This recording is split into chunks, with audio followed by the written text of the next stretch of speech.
ഹസൻ റളിയല്ലാഹുവിന്റെ മറുപടിയാണ് അൽആനു ഖൈറുൻ മിനന്നാർ.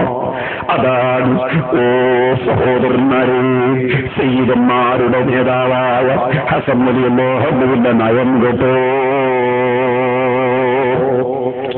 ഇനിയും നിങ്ങൾക്ക് സയ്യിദന്മാരെ, നേതാക്കന്മാർ, അവരുടെ ഉപ്പാപ്പമാരുടെ ചരിത്രം കാണാം.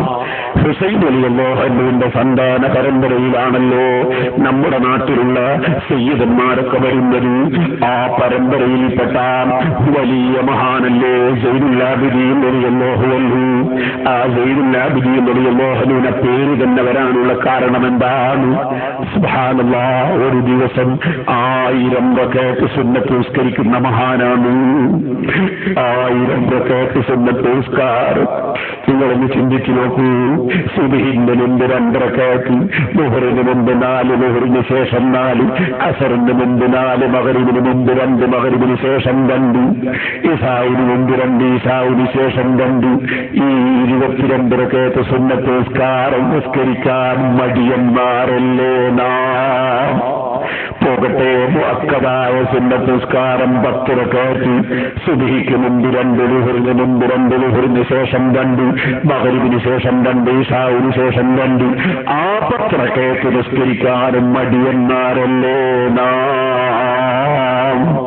ഓ സഹോദരന്മാരെ, ഞാൻ കഴിഞ്ഞ റമദാനിൽ വല്ലാതെ അത്ഭുതപ്പെട്ടുപോയി. ബഹുമാനപ്പെട്ട താജുൽ ഉലമാ സയ്യിദ് അബ്ദുറഹ്മാൻ ബുഖാരി റളിയല്ലാഹു അൻഹു മാശഹത്തു വല്ലാഹിയ ഉള്ളാൽ തങ്ങളെ ഞാൻ അതാപുരത്തൊരു പള്ളിയിൽ കാണത്തിന് കൊണ്ടുവന്നു. തങ്ങളവர்கள் അന്ന് രാത്രി എന്റെ കൂടെ താമസിച്ചു, എന്റെ കൂടെ ഉണ്ടായി. ബഹുമാനപ്പെട്ടവർ നോമ്പ് തുറന്നു, എന്റെ വീട്ടിൽ നിന്ന് പള്ളിയിലേക്ക് വന്നു. ഞങ്ങളൊക്കെ തറാവീഹ് നിസ്കരിക്കുമ്പോൾ തങ്ങളും നിസ്കരിച്ചു. വയസ്സ് 85 ഉണ്ടല്ലോ. ബഹുമാനപ്പെട്ടവർ തറാവീഹ് 20 കഴിഞ്ഞതിന് ശേഷം ഞങ്ങൾ 3 റക്അത്ത് വിത്ർ നിസ്കരിക്കാൻ നിൽക്കുമ്പോ ബഹുമാനപ്പെട്ട ഉള്ളാൾ തങ്ങൾ ഞങ്ങളോട് പറയുന്നു, ഞാൻ ചെറുപ്പം മുതലേ 11 റക്അത്ത് വിത്റാണ് നിസ്കരിക്കാറുള്ളത്, അതുകൊണ്ട് ഞാൻ നിങ്ങളിൽ നിന്ന് മാറി നിൽക്കുകയാണ് എന്ന് പറഞ്ഞ് അവിടുത്തെ ഡ്രൈവറെയും കൂട്ടിയിട്ട് പരിശുദ്ധ റമദാനിൽ 11 റക്അത്ത് നിസ്കാരം പള്ളിയുടെ മറുഭാഗത്ത് പോയി അവിടെ അതാ നിസ്കരിക്കുന്നു. വയസ്സ് 85 ഉണ്ടല്ലോ. ഞാൻ ആ മഹാന്റെ ഇബാദത്ത് കൊണ്ട് ഞാനിങ്ങനെ ചിന്തിച്ചു പോയി, എനിക്ക് സാധിക്കുന്നില്ലല്ലോ. ഇപ്പോഴും അവിടുന്ന് അതാ മിനയിൽ നിൽക്കുകയാണല്ലോ, ഹജ്ജിലാണല്ലോ. അല്ലാഹുവേ, ഏതെല്ലാം സാദാത്തുക്കളും മേലിനീകളും ഉന്നീകളും നിന്റെ ദർബാറിനടുക്കൽ വന്നിട്ടുണ്ടോ അവർക്കൊക്കെ ആഫിയത്തോടെ സർവ്വാബലം നീതി തിരിച്ചു വരാൻ ഈ ഭാഗ്യം നൽകണേ അല്ലാഹ്. എന്റെ മുസ്ലിം ചെറുപ്പക്കാരെ, സുന്നത്ത് നിസ്കരിക്കാൻ നമ്മൾ മടിയന്മാരല്ലേ? നമ്മുടെ സൽക്കർമ്മത്തിന് മടിയന്മാരല്ലേ?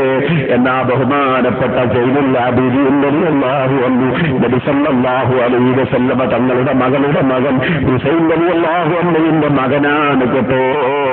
1000 റക്അത്ത് സുന്നത്ത് നിസ്കാരം ദിവസേന നിസ്കരിച്ചിരുന്നു. നിസ്കരിക്കാനെന്ന് നിൽക്കുമ്പോൾ വധുവെടുത്ത് കഴിയുമ്പോ തന്നെ മഹാനവറുകളുടെ നിറം മഞ്ഞളിച്ചുപോയി.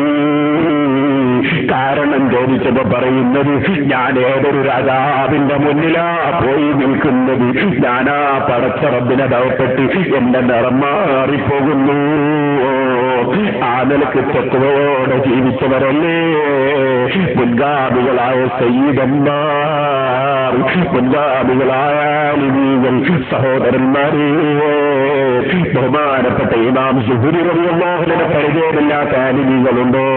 ആ മഹാനായ സുഹ്രി ഇമാം റളിയല്ലാഹു അൻഹു അബ്ദുൽ മലിക് എന്ന് പറയുന്ന ഭരണാധികാരി, അന്നത്തെ ഭരണാധികാരി മഹാനായ സൈനുൽ ആബിദീൻ റളിയല്ലാഹു അൻഹുവിനെ അതാ കൈക്ക് ലാഭം വെച്ചുകൊണ്ട് പിടിച്ചുകൊണ്ടുപോയി അതേ കൊണ്ടുപോയി ഒരു സ്ഥലത്ത് ഹാജരാക്കിയിട്ട് അവരൊക്കെ അറസ്റ്റ് ചെയ്തപ്പോൾ ഇമാം സുഹ്രി റളിയല്ലാഹു അൻഹു കണ്ട് കരഞ്ഞുപോയി.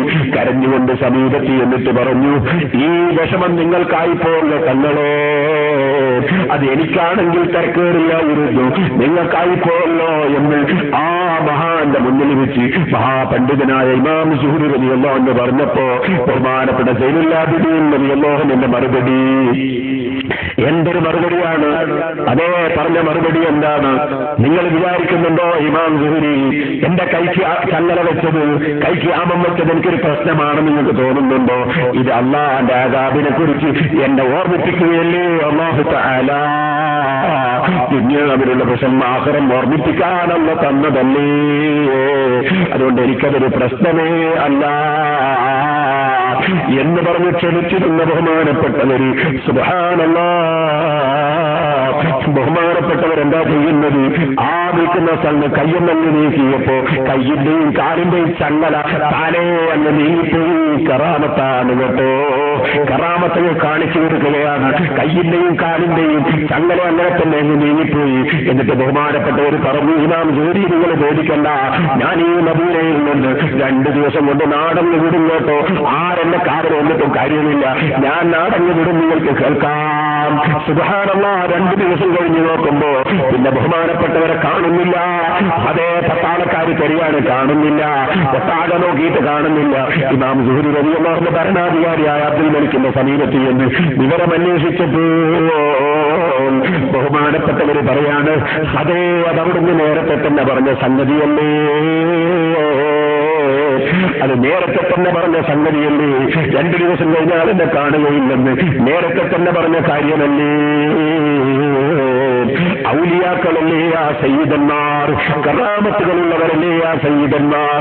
ആ മഹാനായ സൈനുൽ ആബിദീൻ റളിയല്ലാഹു അൻഹുവിനോട് അസൂയ ഉണ്ടായിരുന്നു അന്നുള്ളവരെ ഭരണാധികാരികൾക്ക്. കാരണം തങ്ങന്മാരെ ബഹുമാനിക്കുന്നത് കാണുമ്പോ വല്ലാത്ത അസൂയ ഉണ്ടാകുന്ന ആളുകൾ ഇപ്പോൾ ലോകത്തില്ലേ. ആ നിലക്കുള്ളൊരു അസൂയ അന്നുണ്ടായിരുന്നു. ആ അസൂയ കാരണത്താൽ കേട്ടിട്ടില്ലേ, നിങ്ങൾ പണ്ഡിതന്മാർ രേഖപ്പെടുത്തിയിട്ടുണ്ടല്ലോ, അതാ കഅബ ശരീഫിന്റെ അടുക്കലേക്ക് അന്നത്തെ ഭരണാധികാരി വന്നപ്പോ, അതേ അബ്ദുൽ മലിക്കാണ് അല്ലെങ്കിൽ വലീദാണ് അന്നത്തെ ഭരണാധികാരി വന്നപ്പോ ഇബ്നു ഹജർ റളിയല്ലാഹു അൻഹു അവിടുത്തെ സവായിഖുൽ മുഹരിഖ എന്ന കിതാബിൽ രേഖപ്പെടുന്ന ചരിത്രം കിതാബ് നോക്കിയാ ഞാൻ വായിക്കുന്നത്. അടുത്ത് ബഹുമാനപ്പെട്ട മഹാനായ സൈനുൽ ആബിദീൻ റളിയല്ലാഹു അൻഹുവിന്റെ കാലത്ത് പള്ളിയിൽ കഅബ ശരീഫിന്റെ അടുക്കലേക്ക് വന്നു അന്നത്തെ ഭരണാധികാരി വന്നു. ഭരണാധികാരി രാഷ്ട്രീയ നേതാവല്ലേ, വന്നപ്പോൾ അദ്ദേഹത്തിന് തിരക്ക് കൊണ്ടങ്ങ് പോകാൻ കഴിയുന്നില്ല. ആളുകളൊന്നും ഒരു ബഹുമാനം കാണിക്കുന്നില്ല. തങ്ങന്മാരോടുള്ള ബഹുമാനമുണ്ടോ? സഹോദരന്മാരെ, ഭൗതികമായ നിലക്ക് ജീവിക്കുന്നവർക്ക് ലഭിക്കുന്നു. ആ നിലക്ക് ജനങ്ങളൊന്നും കാപത്തിനെടുക്കൽ ഈ ഭരണാധികാരി ബഹുമാനിക്കുന്നില്ല. മിമ്പർ കൊണ്ടുവന്നു വെച്ചു സ്വന്തം ജനത്തിന്റെ അടുക്കൽ. അവിടെ വെച്ച് അയാൾ ഇങ്ങനെ ഓരോരുത്തരെ നോക്കുമ്പോ ശാമുകാരായ സിറിയക്കാരായ കുറെ ആളുകളോട് നിൽക്കുന്നു. അപ്പവല്ലേ സയ്യിദായ ഹുസൈൻ റളിയല്ലാഹു അൻഹുവിന്റെ മകനായ സൈനുൽ ആബിദീൻ റളിയല്ലാഹു അൻഹു കയറി വരുന്നു. ഹജറുൽ അസ്വദിന്റെ സമീപത്തിൽ എത്തിയപ്പോ എല്ലാവരും മാറിക്കൊടുക്കുന്നു. സൈനുൽ ആബിദീൻ റളിയല്ലാഹു അൻഹു സയ്യിദല്ലേ, തങ്ങളല്ലേ, ബഹുമാനപ്പെട്ടവർക്ക് ജനങ്ങളെല്ലാം മാറിക്കൊടുക്കുകയാണ്. ബഹുമാനപ്പെട്ടവർ ഹജറുൽ അസ്വദ് ചുംബിക്കുകയാണ്, ഹജറുൽ അസ്വദ് തൊട്ടുമടക്കുകയാണ്. അപ്പോൾ ഹിശാം എന്ന് പറയുന്ന ഭരണാധികാരിയോട് ചോദിക്കുകയാണ്, അവിടെയുള്ള ശാമുകാർ ചോദിക്കുകയാണ്, ആരാണത്? ഭരണാധികാരിക്ക് പേര് പറയാനൊരു മടി. കാരണം പറഞ്ഞാൽ ഇയാൾ ഇത്ര വലിയ ബഹുമാനമുള്ള ആളാണെന്ന് മനസ്സിലാക്കി എന്റെ പിന്നിലുള്ളവർക്ക് മൂപ്പറ പിന്നാലെ പോകുമോ എന്ന പേടിയാണ്. ആ പേടി കൊണ്ട് പറഞ്ഞു എനിക്കറിയില്ല എന്ന് പറഞ്ഞു. അപ്പോഴല്ലേ ലോകപ്രശസ്ത കവിയായ പണ്ഡിതൻ ഫറസ്ദഖ് അവിടെ നിൽക്കുന്നുണ്ട്. അയാൾ അപ്പോഴങ്ങ് ചൊല്ലിയതാണ്,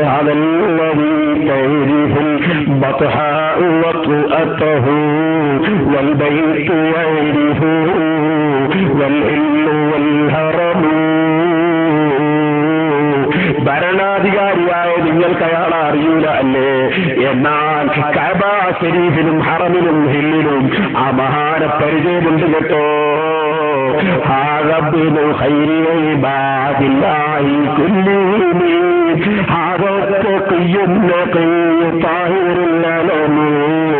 ഇത് വല്ലാത്ത ഭക്തിയുള്ള, വല്ലാത്ത പരിശുദ്ധതയുള്ള ആ വലിയ അടയാളമായ മഹാനല്ലേ. إذا رأته قريش قال قائلها إلى مكارمها لا ينتهي الكرم. ഈ മഹാന്റെ മഹത്വം ആരിലേക്കാണ് മുട്ടുന്നതെന്ന് ഖുറൈശികൾ കണ്ടാൽ പറയും കേട്ടോ.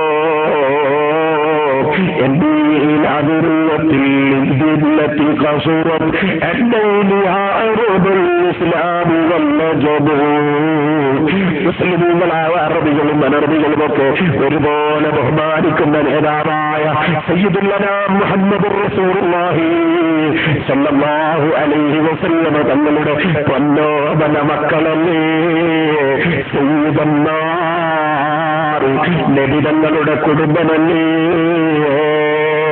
വീണ്ടും വീട്ടിപ്പാടി അലബിനു ഫാത്തിമതൈന്തജാഇലഹു ബിജദ്ദി അംബിയാഉല്ലാഹി ഖദ് ഖുതിബു. നിനക്കയാളെ അറിയില്ലെന്ന് പറയുന്നുണ്ടെങ്കിലും ഇത് ബഹുമാനപ്പെട്ട ഫാത്തിമ ബീവിയുടെ മകനാണ്, മകനാണ്. ഓ ഭരണാധികാരി, നിങ്ങൾക്കറിയില്ലെങ്കിലും ഉപ്പാപ്പ അമ്പിയാക്കളുടെ പൂർത്തീകരണം നടന്ന മുഹമ്മദ് റസൂലുള്ളാഹിയാണ് കേട്ടോ. നീണ്ടപദ്യം ഫറസ്ദത്തെന്ന് ചൊല്ലി അതിന്റെ പേരിൽ ഫറസ്ദത്തിന്റെ ഭരണാധികാരി അറസ്റ്റ് ചെയ്തു പോയി. ആ അറസ്റ്റ് ചെയ്തിട്ടുള്ള ഫറസ്ദത്തിൽ 12,000-ഓളം ദിർഹമുകൾ മഹാനായ സൈനുല്ലാബിദീൻ തങ്ങൾ അതാ സമ്മാനമായി കൊടുത്തയച്ചു. കാരണം സയ്യിദന്മാരുടെ ബഹുമാനം ഭരണാധികാരികളുടെ മുഖത്ത് നോക്കി പറഞ്ഞ കാരണത്താൽ 12,000 ദിർഹം സമ്മാനമായി കൊടുത്തയച്ചു. ആ സമ്മാനം കിട്ടിയപ്പോ ഫറസ്ദക്കെന്ന കവി എന്ന് പറഞ്ഞു, ഞാൻ ഈ പണത്തിനു വേണ്ടി സയ്യിദന്മാരെ ബഹുമാനം പറഞ്ഞിട്ടില്ല, ഞാൻ റസൂലുള്ളാഹിന്റെ കുടുംബത്തെ സ്നേഹിച്ച് ചൊല്ലിയതാണ്.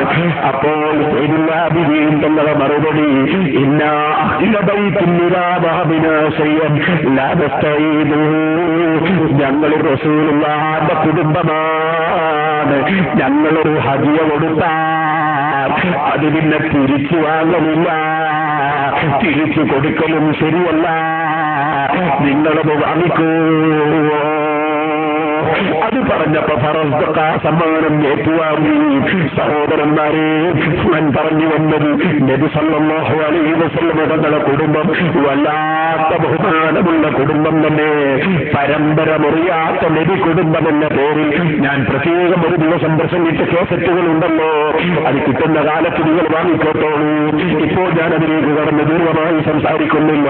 ഞാൻ പറഞ്ഞു വന്നത് ആ നബി സല്ലല്ലാഹു അലൈഹി വസല്ലം തങ്ങളുടെ കുടുംബങ്ങളാണല്ലോ. ആ കുടുംബങ്ങളിൽ പ്രഗത്ഭനായ മഹാനല്ലേ ഹുസൈൻ റളിയല്ലാഹു അൻഹു. പക്ഷേ ശത്രുക്കൾ കൊന്നു കളഞ്ഞതാണ്. ബഹുമാനപ്പെട്ടവരെ മറവ് ചെയ്യപ്പെട്ടിട്ടുള്ളത് കർബലയിലാണ്. ആ കർബലയിൽ വലിയ മക്ബറയുണ്ടോ? ഇതുപോലെ ഇറാഖിൽ മറവ് ചെയ്യപ്പെട്ട അലി ഇബ്നു അബീ ത്വാലിബ് റളിയല്ലാഹു അൻഹു വലിയ മക്ബറയുണ്ട് കേട്ടോ. മക്ബറകളിലേക്ക് നേർച്ചയും സംഭാവനയും വന്നാൽ അതെടുത്തിട്ട് മദ്രസക്കും പള്ളിക്കും നല്ല കാര്യത്തിനും അതുപോലെ മക്ബറയിലുള്ളവരുടെ കുടുംബത്തിനുമൊക്കെ ചെലവഴിക്കുന്ന പതിവ് പഴയ കാലത്തുണ്ട്. ആ മക്ബറയിൽ വരുന്ന വരുമാനങ്ങൾ അത് തെറ്റാണെന്ന് വാദിക്കുന്ന ഒരു കൂട്ടരുണ്ടല്ലോ. അവരെ കുറിച്ചൊത്ത വാചകം ഞാൻ നിങ്ങൾക്ക് വായിച്ചു കേൾപ്പിക്കുന്നു. ഹുസൈൻ റളിയല്ലാഹു അൻഹുവിന്റെ കർമ്മം മക്ബറയുള്ള കർബല. ആ കർബലയിലെ മക്ബറ പൊളിച്ചതാരാണ്? പൊളിച്ചതെപ്പോഴാണ്? അത് പൊളിച്ചത് ഇന്ന് നമ്മുടെ രാജ്യത്ത് പറയുന്ന പുത്തൻവാദികളിലെ പഴയകാലത്ത് വഹാബികളെന്നാണ് അവരെ കൊണ്ട് പറയാറുള്ളത്. അവര് തന്നെ പുറത്തിറക്കുന്ന ഒരു പത്രമാണ്, പുറത്തിറക്കിയൊരു പത്രമാണിത്. നബീന നജിദിന്റെ ചരിത്രം. KC അബൂബക്കർ മൗലവി അവരുടെ നേതാവാണ്.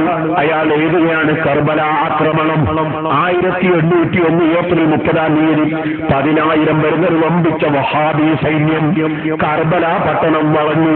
പട്ടണവാസികളിൽ ഒരു ഭാഗത്തെ അവർ കൊന്നുകളഞ്ഞു. ഹുസൈൻ റളിയല്ലാഹു അൻഹുവിന്റെ മഖാം കൊള്ളയടിച്ചു. നിങ്ങൾ ഓർക്കണം, മഖാമിന് പൊരുത്തത്തോടെ കിട്ടുന്ന പണം വാങ്ങിയെടുക്കുന്നത് ഹറാമാണെന്ന് പറയുന്ന ജനങ്ങൾ അവരുടെ നേതാക്കന്മാരെടുത്ത പണിയാണ് അവർ എഴുതി വെക്കുന്നത്. ഹുസൈൻ റളിയല്ലാഹു അൻഹുവിന്റെ മഖാം കൊള്ളയടിച്ചു. അവിടേക്ക് അനറബികളായ സന്ദർശകന്മാർ വഴിപാട് കൊടുത്തിരുന്ന എല്ലാ വിലപിടിച്ച രത്നങ്ങളും മറ്റും അവർ ശേഖരിച്ചു. ഇതൊന്നും അവരുടെ ഹൃദയത്തിന് അസഹ്യമായി തോന്നിയില്ല. എന്തുകൊണ്ടെന്നാൽ ഖബറിന് വഴിപാട് കൊടുക്കുന്ന അവരുടെ നേരെ അവർക്കുണ്ടായിരുന്ന വീക്ഷണഗതി കാഫിറുകളുടെ നേർക്കുണ്ടായിരുന്ന അതേ വീക്ഷണഗതി തന്നെയായിരുന്നു.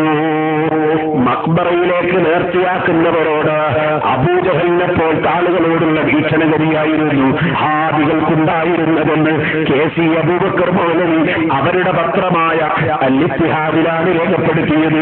ഖുർആൻ വിരുദ്ധ മുജാഹിദ് പ്രസ്ഥാനം എന്ന പേരിൽ കുറ്റ്യാടിയിൽ എടുത്ത് പ്രസംഗിച്ച കേസറ്റ് കിട്ടുമ്പോ നിങ്ങളത് വാങ്ങിക്കോട്ടോ. ഇതിന്റെ CD പത്രം ഞാൻ CD-യിൽ തന്നെ പ്രദർശിപ്പിച്ചിട്ടുണ്ട്. അതിനുശേഷം ഇതിൽ പറയുന്നത് പിന്നീട് വഹാബികൾ ഇറാഖിൽ അലി റളിയല്ലാഹു അൻഹുവിന്റെ യാറത്തിലേക്കാണ് തിരിച്ചത്. രാത്രി സമയത്ത് മുന്നറിവ് കൂടാതെയാണ് ആക്രമണം നടത്തിയതെങ്കിലും കാവൽ പോലീസിന്റെ ദൃഷ്ടിയിൽപ്പെട്ടതുകൊണ്ട് അവർ അട്ടഹസിച്ച് നാട്ടുകാരെ ഉണർത്തി. നാട്ടുകാരെല്ലാം ഒന്നായി ചേർന്നുകൊണ്ട് വഹാബികളെ ചെറുത്തു. അട്ടഹാസം ഉയർന്നപ്പോൾ ചുറ്റിലുമുള്ള അറാബികൾ ഉണർന്നോടിയെത്തി വഹാബികളെ പിന്തുടർന്നു. അവർക്ക് വളരെ നാശങ്ങൾ ഒരുക്കി. തന്നിമിത്തം വഹാബികൾ പരാജയത്തോടെ സമാവാഭാഗത്തേക്ക് ഓടി രക്ഷപ്പെട്ടു. പിന്നീട് ബഹുമാനപ്പെട്ട അലി റളിയല്ലാഹു അൻഹുവിന്റെ ആ മഖബറയിലും പോയി കവർച്ച നടത്തിയത് പിന്നീട് അവർ രേഖപ്പെടുത്തുന്നുണ്ട്. എന്നാൽ ഈ മൊയ്ദ് മൗലവി എന്ന് പറഞ്ഞിട്ട് കോൺഗ്രസിന്റെയും മുജാഹിദിന്റെയും നേതാവായ ഒരു മൗലവി ഉണ്ടല്ലോ, ആ മൗലവി അതാ CH മുഹമ്മദ് കോയ സാഹിബ് അവതാരിക എഴുതിയ പുസ്തകത്തിൽ, അതേ ഇന്ത്യൻ മുസ്ലിങ്ങളുടെ സ്വാതന്ത്ര്യ പ്രസ്ഥാനം എന്ന പുസ്തകത്തിൽ അദ്ദേഹം പറയുന്നുണ്ട്, കഅബ ശരീഫിലുള്ള പണങ്ങളും കൊള്ളയടിച്ചത് ഈ മുജാഹിദുകൾ വഹാബികൾ തന്നെയാണെന്ന് അദ്ദേഹം ഇതിലും എഴുതി വെച്ചത് കാണുന്നുണ്ടോ. കേട്ടോളൂ സഹോദരന്മാരെ. ഹിജ്റ 1115 ക്രിസ്ത്യാബ്ദം 1703 നജിദിലെ ദക്ഷിണ ഭാഗത്തുള്ള ഐലിയ എന്ന ഗ്രാമത്തിൽ മുഹമ്മദ് ബിൻ അബ്ദുൽ വഹാബാദനായി ഇത് പറഞ്ഞുകൊണ്ട് അദ്ദേഹം പിന്നീട് ചരിത്രം എഴുതുകയാണ്. ചരിത്രം എഴുതുമ്പോൾ അദ്ദേഹം പറയുകയാണ് എന്താണ് അവിടെ ചെയ്തിട്ടുള്ളത്. നജിദിലെ ഭരണകർത്താക്കൾ വന്ന് ചെയ്ത കാര്യങ്ങൾ എഴുതിക്കൊണ്ട് അദ്ദേഹം പറയുന്നു, 1216 ക്രിസ്താബ്ദം 1802 കർബല, മുഅല്ല, നജി, അസ്റഫ്, ബലദുൽ ഹുസൈൻ തുടങ്ങിയ രാജ്യങ്ങളെ നജിദുകാർ ആക്രമിച്ചു. അവിടങ്ങളിലെ ധനങ്ങളും ഖജനാവുകളും രത്നങ്ങളും എല്ലാം പിടിച്ചെടുത്തവ പട്ടാളക്കാരുടെ ഇടയിൽ വിതരണം ചെയ്തു. കബറുകളുടെ മേൽ പടുത്തുയർത്തിയിരുന്ന എടുപ്പുകൾ പൊളിച്ചു നീക്കി. പിന്നെയും പറയുകയാണ്, പരിപാവനമായ കഅബയിൽ ഉണ്ടായിരുന്ന വിലപിടിച്ച എല്ലാ സാധനങ്ങളും രത്നങ്ങളും നാണ്യങ്ങളും അടക്കം ചെയ്ത ഭണ്ഡാരം മദീനപ്പെടുത്തി അവ പട്ടാളക്കാർക്ക് വീതിച്ചു കൊടുത്തു. കബറുകളുടെ മേൽ തുർക്കികളും മറ്റും നിർമ്മിച്ചിരുന്ന ഗോപുരങ്ങളും കുബ്ബകളും പൊളിച്ചു നീക്കി. ഇങ്ങനെ പറഞ്ഞിട്ട് പിന്നെ പറയാണ്, പിറ്റേ കൊല്ലം മദീന മുനവ്വറയും കൈവശപ്പെടുത്തി. അവിടെയും മക്കയിൽ ചെയ്ത പോലുള്ള പ്രവർത്തികൾ ചെയ്തു. കബറുകളിലെ കുബ്ബ പൊളിച്ചത് വലിയ എതിർപ്പിനും കാരണമായി. മക്കയിലും മദീനയിലും ചെന്ന് മഹാന്മാരെ മക്ബറ തകർക്കുകയും അവിടെയുള്ള മഖാമുകൾ കൊള്ളയടിക്കുകയും കഅബത്തിലും റസൂൽ സല്ലല്ലാഹു അലൈഹി വസല്ലം തങ്ങളുടെ ജാറത്തിലുമുള്ള പൊന്നുകൾ കവർന്ന് കട്ടെടുക്കുകയും ചെയ്യുകയാണ് ഞങ്ങൾ ചെയ്തെന്ന് അഭിമാനത്തോടെ ഈ മക്ബറ വിരോധികൾ, സജ്ജന വിരോധികൾ എഴുതി വെച്ചിട്ടുണ്ടല്ലോ. ഇത്തരത്തിലുള്ള പ്രസ്ഥാനങ്ങളിൽ നിന്നും കുടുങ്ങിപ്പോകാതെ ഞാൻ നിങ്ങളോട് ഓർമ്മപ്പെടുത്തുന്നു, മഹാന്മാരെ മക്ബറക്ക് സ്ഥാനമുണ്ടെന്ന് വിശ്വസിക്കണം. കണ്ടില്ലേ നിങ്ങൾ ബഹുമാനപ്പെട്ട ഉമർ ഇബ്നുൽ ഖത്താബ് സഹീഹുൽ ബുഖാരിയിലുള്ള ഹദീസല്ലേ, ഇമാം ബുഖാരിയല്ലേ റിപ്പോർട്ട് ചെയ്യുന്നത്. ഉമർ ഇബ്നുൽ ഖത്താബ് റളിയല്ലാഹു അൻഹു സുബ്ഹി നിസ്കാരം നിർവഹിച്ചുകൊണ്ടിരിക്കുമ്പോ അബൂലുലൂത്തിന്റെ കുത്തുകൊണ്ടിട്ട് വീണല്ലോ. ആ വീണ സ്ഥലത്ത് നിന്ന് ആളുകൾ എടുത്തുകൊണ്ടുപോയി കിടത്തിയല്ലോ. കിടത്തിയ സ്ഥലത്ത് നിന്ന് അതാ കുടിക്കാൻ വേണ്ടി വെള്ളം കൊടുത്തപ്പോ ആ മാസത്തിൽ പറ്റിയ മുറിയുടെ ഉള്ളിലൂടെ അത് ഒഴിഞ്ഞു പോയപ്പോ മരണം ഉറപ്പായല്ലോ. ആ സമയത്ത് ഉമർ റളിയല്ലാഹു അൻഹു മകനെ വിളിച്ചിട്ട് പറയുന്നു, മോനെ നീ ഉമ്മുൽ മുഅ്മിനീൻ ആയിഷ ബീവിയുടെ അടുക്കൽ പോകണം. എന്നിട്ട് നീ ആയിഷ ബീവിയോട് പറയണം, അതാ നബി സല്ലല്ലാഹു അലൈഹി വസല്ലം തങ്ങളെ മറവ് ചെയ്യപ്പെട്ട മഖ്ബറ സിദ്ദീഖുൽ അക്ബർ റളിയല്ലാഹു അൻഹു അതിന്റെ പിന്നിൽ മറവ് ചെയ്തല്ലോ. ആ മഖ്ബറയിൽ ഒരു ഖബറിന്റെ സ്ഥലം ബാക്കിയുണ്ടല്ലോ, അത് ഈ ഉമറിന് തരുമോ എന്ന് ആയിഷ ബീവിയോട് ചോദിക്കണം. സഹോദരന്മാര് ചിന്തിക്കണം, ബിൽഡിങ്ങിന്റെ ഉള്ളിലല്ലേ ഖബർ വെക്കുന്നത്, ഖബർ ചോദിക്കുന്നത് ഉമർ ഇബ്നുൽ ഖത്താബ്. ചോദിച്ചപ്പോ ആയിഷ ബീവി വിട്ടുകൊടുത്തു. അത് വലിയ സന്തോഷമായി പോയി.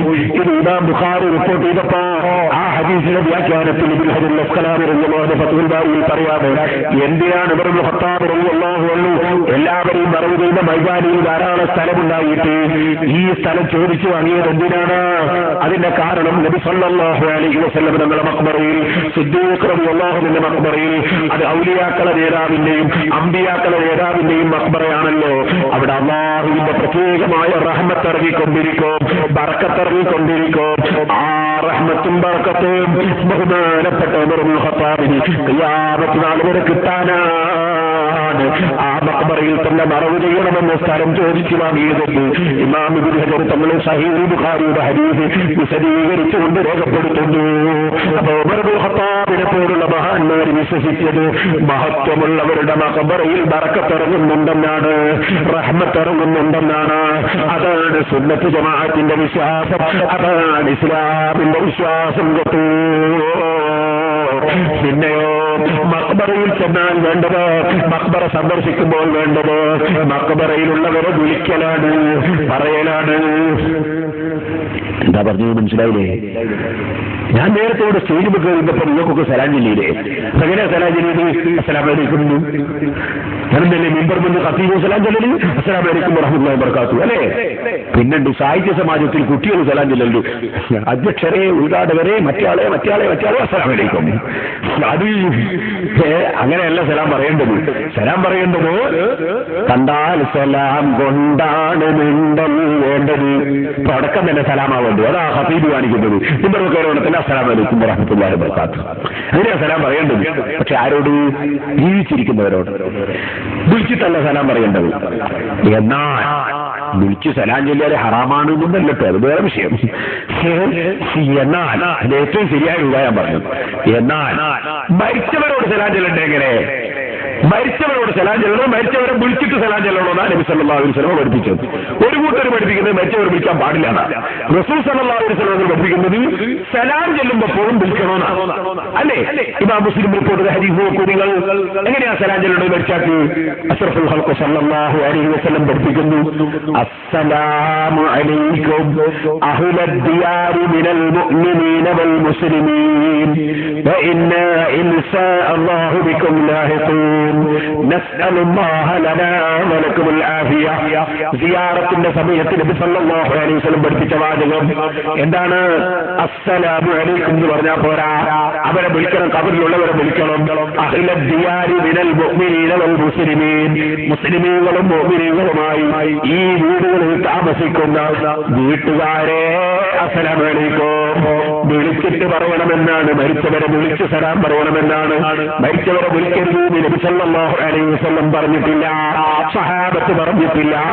എന്തിനധികം പറയണം? അല്ലാഹുവിന്റെ റസൂൽ വഫാത്തായപ്പോ ബഹുമാനപ്പെട്ട സിദ്ദീഖുൽ അക്ബർ റളിയല്ലാഹു അൻഹു ആദ്യം ചെയ്ത പണി വഫാത്തായ നബിയെ വിളിക്കലാണ്. ബുഖാരിയിൽ നിങ്ങൾക്ക് ഹദീസ് കാണാം. നബി സല്ലല്ലാഹു അലൈഹി വസല്ലം തങ്ങളുടെ സമീപത്ത് ചെന്ന് മുഖത്തടക്കം അവിടെ നിന്ന് പുറപ്പിക്കപ്പെട്ടിരിക്കുകയാണ്.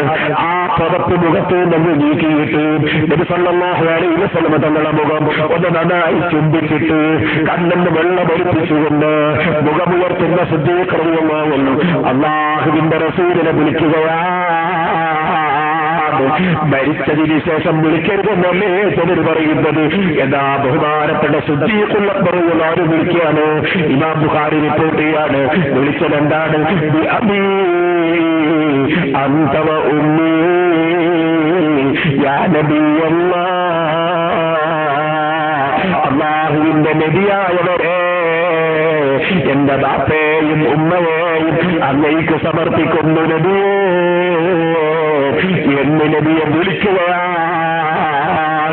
ആദ്യം തന്നെ ഔലിയാക്കളുടെ നേതാവായ ഈ ഉമ്മത്തിലേറ്റവും വിവരമുള്ള മഹാനായ, ഈ ഉമ്മത്തിൽ ആദ്യമായി ഇസ്ലാമിനെ സ്വീകരിച്ചവരായ നബി സല്ലല്ലാഹു അലൈഹി വസല്ലം തങ്ങൾ തൗഹീദ് പഠിപ്പിച്ച മഹാന്മാരിൽ ഏറ്റവും പ്രഗത്ഭരായ സിദ്ദീഖ് റളിയല്ലാഹു അൻഹു ആദ്യം തന്നെ പഠിപ്പിക്കുന്നത് നബി തങ്ങൾ വഫാത്തായപ്പോൾ നബിയെ ഉറക്കെ വിളിക്കുന്നു, പറയുന്നു. ജീവിതകാലത്ത് വഫാത്തിന് മുമ്പ് പറയുന്നത് പോലെ പറയുന്നു, നബിയെ എന്റെ ബാപ്പയെയും ഉമ്മയെയും അങ്ങേക്ക് സമർപ്പിക്കുന്നു നബിയേ. അത് പറഞ്ഞ ഉടനെ മഹാനവറുകൾ പിന്നെയും പറയുന്നു, നബിയേ ലാ യജ്മഉ ഇല്ലല്ലാഹ ലാ യജ്മഉ അലൈക മൗതതൈനി അമ്മൽ മൗതത്തുല്ലതി കുതിബത് അലൈക ഫഖദ് മുത്തഹാ. രണ്ട് മരണം അങ്ങേക്ക് അള്ള സംഘടിപ്പിക്കൂല നബിയേ. അള്ള കണക്കാക്കിയ മൗത്തായി കഴിഞ്ഞു നബിയേ. ജീവിതകാലത്ത് സംസാരിക്കുന്നത് പോലെ തന്നെ വഫാത്തിന്റെ ശേഷവും സിദ്ദീഖുൽ അക്ബർ റളിയല്ലാഹു സംസാരിക്കുന്നു. ഏതൊരു മുസ്ലിമും മരണപ്പെട്ടു പോയ മുഅ്മിനിന്റെ ഖബർ സിയാറത്ത് ചെയ്യുമ്പോ അതാ ജീവിതകാലത്ത് വിളിക്കുമ്പോൾ വിളിച്ചിട്ട് സലാം പറയുന്നു. എന്നിട്ടോ പറഞ്ഞ ഉടനെ പറയുന്നത് ഇൻഷാ അല്ലാഹു ബിക്കും ലാഹിഖൂൻ. ഇൻഷാ അല്ലാഹ് നമ്മൾ നിങ്ങളെ കൂടെ തന്നെ വരുന്നുണ്ട് കേട്ടോ. നമ്മൾ എയർപോർട്ട് എന്ന് പറയുന്ന മാതിരി യാതൊരു വ്യത്യാസമില്ല. ഇൻഷാ അല്ലാഹ് ഞാനും അടുത്ത പ്ലെയിനിൽ വരുന്നുണ്ട് കേട്ടോ എന്ന് പറയുന്ന മാതിരി ഇൻഷാ അല്ലാഹു ബിക്കും ലാഹിഖൂൻ. പിന്നെന്താ പറയുന്നത്? മഖ്ബറയാണല്ലോ. മഖ്ബറയുടെ സമീപത്ത് വെച്ചുള്ള ദുആക്ക് പ്രത്യേകതയുണ്ട്. അതിനുള്ള ഉത്തരം തരാൻ സാധ്യത കൂടുതലുണ്ട്. അതുകൊണ്ട് നബി സല്ലല്ലാഹു അലൈഹി വസല്ലം ഖബറിന്റെ അടുക്കൽ വെച്ച് ദുആ ചെയ്യാൻ നമ്മളെ പഠിപ്പിക്കുന്നു. അല്ലാഹുവിനോട് ഖബറിന്റെ അടുക്കൽ വെച്ച് ദുആ ചെയ്യുന്നു. ആർക്ക് വേണ്ടി ദുആ ചെയ്യുന്നു? ചിലർ പറയും ഖബറിലുള്ളവർക്ക് വേണ്ടി മാത്രം ദുആക്ക്. അങ്ങനല്ല. അല്ലാഹുവിന്റെ റസൂൽ പഠിപ്പിക്കുന്നത് ഖബറിലുള്ളവർക്ക് വേണ്ടിയും ദുആക്കണം, നമുക്ക് വേണ്ടിയും ദുആ ചെയ്യണം. അതാണ് നസ്അലുല്ലാഹ ലനാ വലക്കും അല്ലാഹിയ. ജീവിച്ചിരിക്കുന്ന ഞങ്ങൾക്കോ മരിച്ചുപോയ നിങ്ങൾക്കോ ഞങ്ങൾ അല്ലാഹുവിനോട് അതാ സൗഖ്യം ചോദിക്കുന്നു എന്ന് ഖബറിന്റെ അടുക്കൽ വെച്ച് ജീവിച്ചിരിക്കുന്നവർക്ക് വേണ്ടിയും ചോദിക്കണം, അതേ മരിച്ചവർക്ക് വേണ്ടിയും ചോദിക്കണം. അങ്ങനെ ഖബറിന്റെ അടുക്കൽ അല്ലാഹുവിനോട് ദുആ ചെയ്യാൻ പറ്റിയ സ്ഥലം തന്നെ. അതും നബി സല്ലല്ലാഹു അലൈഹി വസല്ലം ഇമാം മുസ്ലിം റിപ്പോർട്ട് ചെയ്ത ഹദീസിൽ നമ്മളെ പഠിപ്പിക്കുന്നു. ഇതൊന്നും മനസ്സിലാക്കാതെ ഖബറാളികളായ മഹാന്മാരെ വിളിച്ചുകൂടാ, ഖബറിനടുക്ക പോയി ദുആ ചെയ്തുകൂടാ, മഖ്ബറയുടെ സമീപത്ത് ഖുർആൻ ഓതിക്കൂടാ എന്നൊക്കെ പറയുന്നത് ചിന്തിക്കാഞ്ഞിട്ടാണ് ജനങ്ങളെ, പഠിക്കാഞ്ഞിട്ടാണ് മുസ്ലിമീങ്ങളെ. നിങ്ങൾ അത്തരത്തിലുള്ള പുതിയ ആശയങ്ങളിലൊന്നും തന്നെ പെട്ടുപോകണ്ട. ഇനി ഒരൊറ്റ കാര്യം പറഞ്ഞൊരു ചെറിയ ചരിത്രവും പറഞ്ഞ് എന്റെ പ്രസംഗം നിർത്തട്ടെ. അതെന്താണെന്നറിയോ? മരിച്ച മയ്യത്തിന്റെ മേൽ ഖുർആൻ ഓതുമെന്ന് പറഞ്ഞില്ലേ ഞാൻ?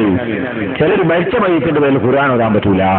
പിന്നെ എന്നോട് മയ്യത്ത് നിസ്കരിക്കാം, പിന്നെ മയ്യത്ത് നിസ്കരിക്കാം. മയ്യത്ത് നിസ്കാരം എന്താ? മയ്യത്ത് നിസ്കാരം ഞാൻ മഞ്ചേശ്വരത്ത് വെച്ച് വാദപ്രതിവാദം നടത്തി. ആ വാദപ്രതിവാദത്തിന്റെ CD കേസറ്റിൽ നിങ്ങൾക്ക് കേൾക്കാം. പിന്നെ ഇടമുട്ടം എന്ന സ്ഥലത്ത് നിന്ന് നടത്തി. പിന്നെ അത് ആ നാട്ടിന്റെ പേര് ഇടമുട്ടം എന്നാണ്. അതുകൊണ്ട് സംവാദം പേർക്ക് മുട്ടി